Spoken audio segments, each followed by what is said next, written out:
in Abuja for the trial of one of Nigeria's most notorious separatists. Supporters of Nnamdi Kanu gathered outside the courthouse in anticipation. There were clashes and arrests. But then, mysteriously, the prosecutor failed to deliver Kanu to court. They said it's a problem of logistics. In simple language, the DSS said they didn't have a vehicle to bring him. As far as I understand the word logistics, and it did not make sense. Kanu is the controversial and charismatic founder of the indigenous people of Biafra. The group wants independence from Nigeria, which it says oppresses the Igbo people. Supporters say he's a saviour.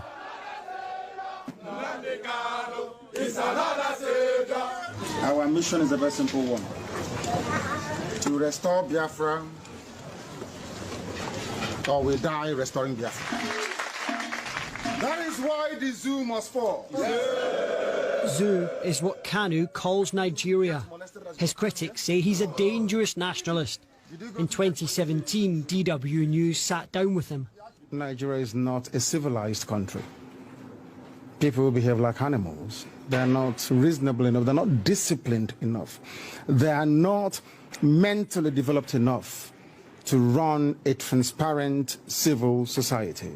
Don't you think you insult a lot of Nigerians with that? I'm being very kind, to be honest. I could have used far more harsher words to describe them. The conflict between the government and ethnic groups in southeast Nigeria dates back half a century. More than 2 million people died during a 2-year war which began in 1967. Hundreds of thousands starved to death. Nigerian President Muhammadu Buhari served as a general back then. In a recent tweet, he threatened to treat the separatists in the language they understand. For Nnamdi Kanu, long a thorn in Buhari's side, that means incarceration without trial, at least for now. For more on these developments, we've invited Kabir Adamu onto the show. He's a security analyst from Beacon Consulting and joins us from Abuja. Hello, Mr. Adamu. Welcome to DW News Africa. Now, this looks like history repeating itself. Nnamdi Kanu was arraigned for trial in 2015. The authorities failed to present him in court. Then he was bailed and disappeared. 6 years later, same story, arrested but not brought to court. Is this legal?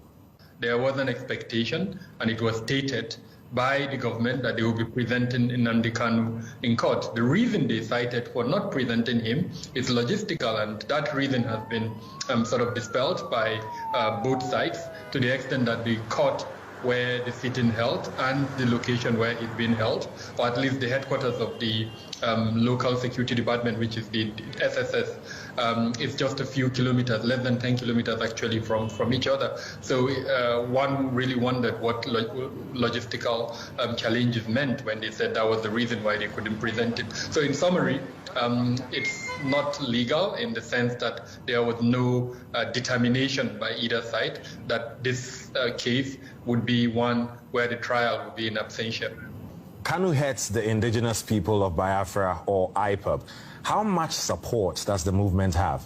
What we've seen in terms of our observation and then the anecdotal information that is available to us shows that the movement has tremendous support, especially among Igbos in the diaspora, as well as Igbo youths. And part of the reason why this support is not only enormous, but it's growing, is because of the perceived and the real perception of marginalization that exists within the Igbo cultural subgroup. And just to give a bit of perspective around this, the country is governed by a northerner, a northern Fulani. And there is a perception among a majority of Igbos that they are being sidelined in terms of infrastructure, economic empowerment, financial inclusion, sometimes even social and political. Now, in terms of its diaspora support, we know that it has opened accounts, even in the US as an example, and in several European countries, where its membership is donating money. It's also come out with some aspects of national memorabilia, passports, flag that it's selling and its members are buying. And so these are the indications that you see and you know that it has support. Likewise, if you travel to several parts of Western Europe, as well as several parts of Africa, even remote villages, you see persons wearing T-shirts and caps and flags of Biafra, so definitely indicating support among these two groups that I mentioned. So, is there any chance of the Nigerian authorities talking to the Biafran or any separatists? I think there are some backdoor channel communication, and a very good example of this is when he was granted bail, it's a serving senator that stood in for him. And when he jumped bail, that senator was never arrested. No sort of clarification or explanation has been given as to why that senator was not arrested. On the other hand, you have a northern senator who stood in for someone who is alleged to have committed fraud, and he was arrested and kept in custody for 3 days. So clearly indicating that perhaps the government is aware of the enormous political weight behind this secessionist agitation, and I believe personally that there is some backdoor communication ongoing, despite the government stance towards IPOB. Okay, stay with us, Mr. Adamu. We have a report about similar developments across the border in Cameroon. We'll be back with you for more on that in a moment. Those reports from Cameroon indicate English-speaking separatist militias have joined forces with their Nigerian counterparts, a development that has led to fears of an acceleration in violence. The Biafran secessionists and the Ambazonian Defense Force in southwestern Cameroon share a common border and a joint purpose to establish their own states. They say they are already sharing weapons. DW reporter Blaise Young reports from Douala. Almost 750,000 people have been displaced by the conflict. Mba Doris is one of them. She says government soldiers accuse her entire village of supporting the separatists and touched their homes, hers included. For the last 4 years, she has been staying with her children at this rundown property in the town of Kumba. They burnt down the entire village and we hid out in the forest. But it was full of mosquitoes, we didn't have much to eat, and we only had dirty water to drink. I made up my mind to leave and seek refuge in the city. Since the start of 2017, Cameroon's government has deployed thousands of troops to push back Anglophone separatists. The militias are fighting to create a breakaway state they call Ambazonia, and they are looking for new ways to extend their influence. In April this year, a faction of the secessionist movement announced a cross-border partnership with Nigerian separatist group, the indigenous people of Biafra. About the alliance between the governing council, military wing, the ADF, and the IPOD, the indigenous people of Biafra, it has given the Ambazonian Defense Forces unprecedented access to unlimited supply of ammunition from the black market within the Nigerian area. And it has also allowed our forces and both the forces of the Eastern Security Network safe havens across the border. DW News Africa contacted the Cameroonian army. A military spokesman declined to comment. Nkem Kevin works for a local human rights organization. They have been documenting the conflict in Cameroon. He says attacks from separatists have increased since their partnership with the Biafrans. Recently, we have seen, after the collaboration, how the separatist fighters have grown from strength to strength. There have been a wide use of improvised explosive devices on the side of the separatists, and this has led to the killing of so many defense and security forces as compared to the previous years. This intensification is bad news for Doris. She says she would love to return to her village, but she can't because of the ongoing fighting. The alliance between Anglophone separatists and the Biafrans is only expected to further worsen the conflict in the Cameroonian side. So Doris won't be going back home anytime soon. Kabir Adamu is still with us. He's a security analyst in Abuja, Nigeria. Mr. Adamu, separatists in Biafra and Ambazonia announced their cooperation earlier this year. Do we know how extensively they are working together? In the announcement, they indicated that the cooperation would run across a couple of areas. One of them is weapon acquisition and sharing. The other one is training for their members, and then they also mentioned the protection of their common borders.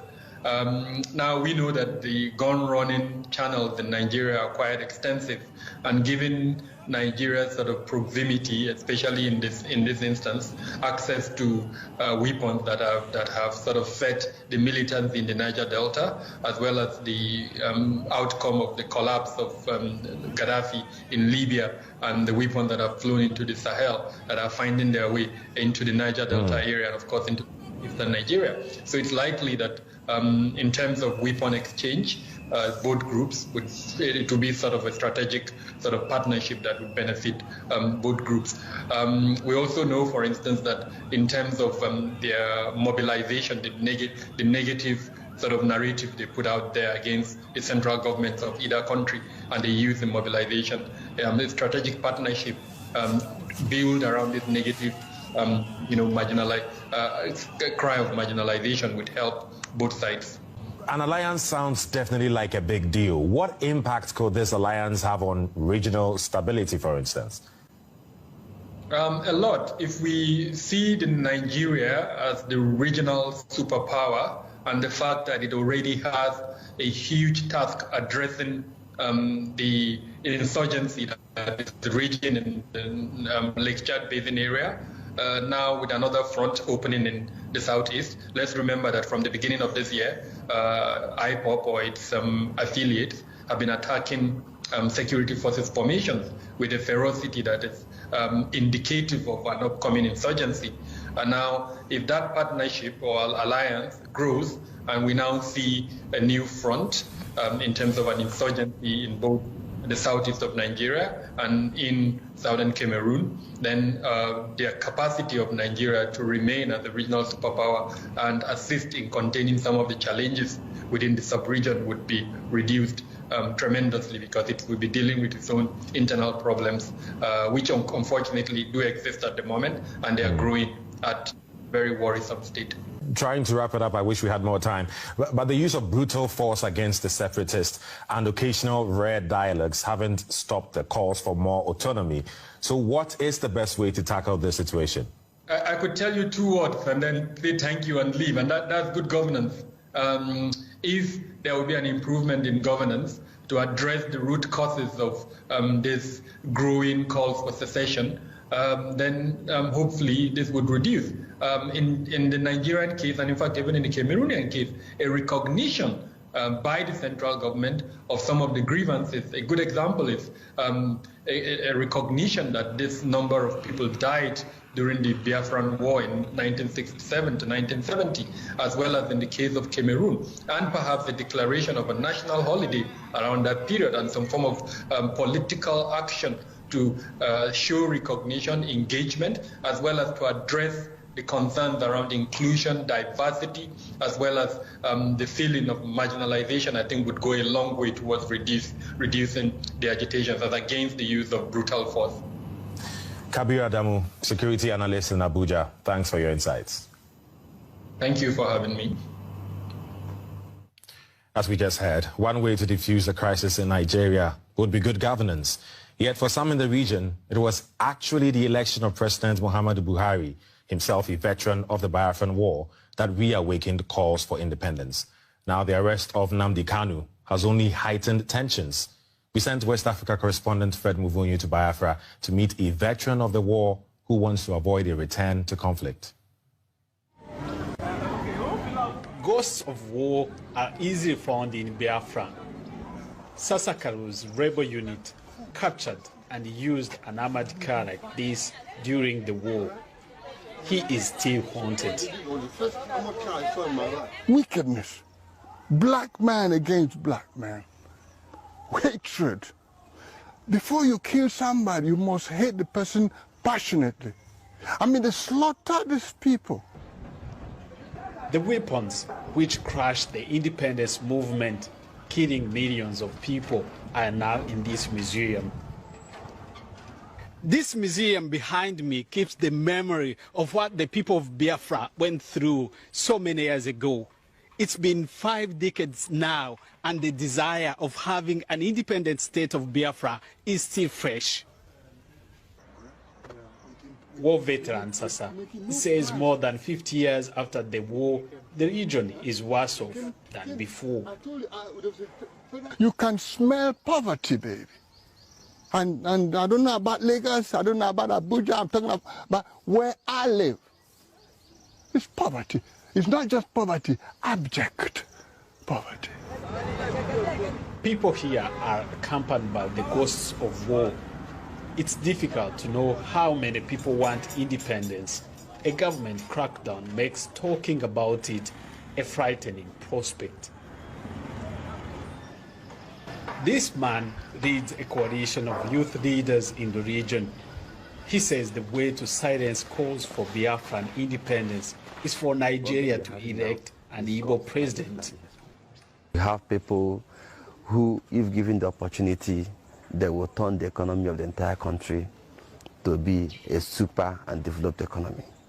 So we want power so that we can tell Nigerians that we have what it takes to make things right. Both these men want change in Biafra, but their hopes for an independent Biafra are considered far-fetched by many analysts.